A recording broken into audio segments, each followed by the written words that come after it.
مساجد والے بھی مدارس والے بھی چندہ کرتے وقت اس بات کا خیال نہیں کرتے کہ میں جس دکان کے پاس جا رہا ہوں، میں جس شخص کے پاس جا رہا ہوں، وہ جو چندہ دے گا، چاہے وہ 10 روپیہ ہو، 50 روپیہ ہو، 100 روپیہ ہو، 500 ہو، 1000 ہو، 10,000 ہو، چاہے لاکھ روپیہ ہو، جتنا بھی وہ چندہ دے رہا ہے وہ پیسہ حرام ہے یا حلال ہے، اس بات کا کوئی خیال نہیں کرتے۔ سود کا بیپار کرنے والا ہوتا ہے، اس کے پاس بھی چندے کے لیے چلے جاتے ہیں، وہ بھی اپنا پیسہ دے دیتا ہے، اس پیسے کو مسجد کے دیوار بننے کے لیے، اینٹ کے لیے لگا دیتے ہیں، بالو کے لیے لگاتے ہیں، سیمنٹ کے لیے لگاتے ہیں، یا پھر چھت ڈالنے کے لیے لگاتے ہیں، فرش بچھانے کے لیے لگاتے ہیں، امام کے مصلی کے لیے لگاتے ہیں، جانماز کے لیے لگاتے ہیں، ممبر رسول بنانے کے لیے، پتہ نہیں کس جگہ پر وہ حرام مال لگ جاتا ہے۔ بہت سارے مساجد والے، بہت سارے مدارس والے اس بات کا خیال ہرگز نہیں کرتے اور چلے جاتے ہیں۔ چندہ جو بھی دیں بس ان کو پیسہ چاہیے، چاہے وہ حرام کا ہو یا حلال کا ہو، بس ان کو پیسہ چاہیے، ان سے پیسہ لے لیتے ہیں اور وہ پیسہ لے جا کر مہمانان رسول کو کھلا دیتے ہیں۔ ایک بات اچھی طرح یاد رکھیں، میں سب کو نہیں کہہ رہا ہوں، پورے مساجد والے ایسے نہیں ہیں، پورے مدارس والے ایسے نہیں ہیں، بہت سارے مساجد اور مدارس حلال پیسوں سے بنے ہوئے آج بھی موجود ہیں، ایسے مساجد بھی ہیں اور ایسے مدارس بھی ہیں، یہ بات سب کے لیے نہیں ہے، ورنہ تو فتوے ٹھوکنا شروع کر دیں گے۔ یہ نیا نیا کوئی آج کل شروع ہوا ہے اور یہ بے تحاشا اپنی زبان درازی کر رہا ہے،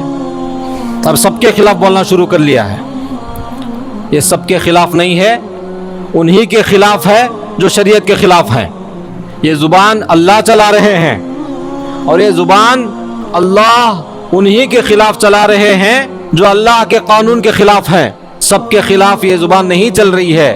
کیونکہ یہ زبان چل نہیں رہی ہے بلکہ اس زبان کو چلایا جا رہا ہے، اللہ اس زبان کو چلا رہے ہیں، اور آپ لوگ جو آئے ہوئے اور جو بیٹھے ہوئے اور جو سن رہے ہیں، اللہ نے آپ کو بلانے سے آپ آئے ہیں، اللہ آپ کو بٹھانے سے آپ بیٹھے ہیں، اللہ آپ کو سنا رہا ہے اس لیے آپ سن رہے ہیں، ورنہ آپ سن نہیں پاتے۔ نہ آنے کی آپ کے پاس طاقت ہے، نہ آ کر بیٹھنے کی آپ کے پاس طاقت ہے، نہ سننے کی آپ کے پاس طاقت ہے، نہ سمجھنے کی آپ کے پاس طاقت ہے۔ اگر خدا نہ خواستہ کسی سودی کاروبار کرنے والے کا چندے کا پیسہ لگ گیا اور اس پیسے سے کوئی جانماز خریدے ہوئے جانماز کو امامت کرنے کے لیے جو مصلی بچھایا جاتا ہے، امام کے لیے اس جانماز کو بچھا دیے اور وہ امام اس جانماز پر نماز پڑھا دیا، نہ اس امام کی نماز قبول ہوئی، نہ اس کے پیچھے پڑھنے والے مقتدیوں کی نماز قبول ہوئی، کسی کی نماز قبول نہیں ہوگی۔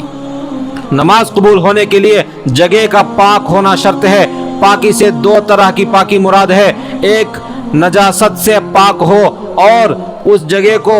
حرام مال سے نہ بنایا گیا ہو، اس جگہ پر جو ٹائلز ہیں، جو حاصر ہے، جو جانماز ہے، جو فرش بچھایا گیا ہے، وہ حرام مال سے خریدا نہیں گیا ہو، نجاست اور غلاظت سے بھی پاک ہو اور حرام مال سے بھی پاک ہو۔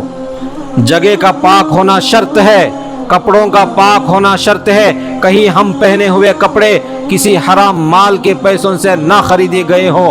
حدیث شریف کے اندر فرمایا گیا، ان اللہ طیبا لا يقبل الا طیبا، بے شک اللہ تبارک و تعالی پاک ہیں اور وہ پاکیزہ مال ہی کو قبول کرتے ہیں، پاکیزہ اعمال ہی کو قبول کرتے ہیں، ناپاک اعمال کو وہ قبول نہیں کرتے، ناپاک مال کو وہ قبول نہیں کرتے۔ مساجد کے اور مدارس کے چندے کرنے والے ہیں، یہ سب اچھی طرح توجہ رکھیں اس بات پر کہ اللہ چلاتے ہیں دین کے کام کو۔ اگر تم اپنی ذاتی مفاد کے لیے، بزنس بنانے کے لیے، اپنے فائدے کے لیے، اپنا گھر چلانے کے لیے، اپنی منمانیاں چلانے کے لیے اگر مسجد بن رہے ہو، مدرسہ بن رہے ہو، تو پھر تمہاری مقدر میں، تمہاری جھولی میں وہی حرام مال پڑے گا جو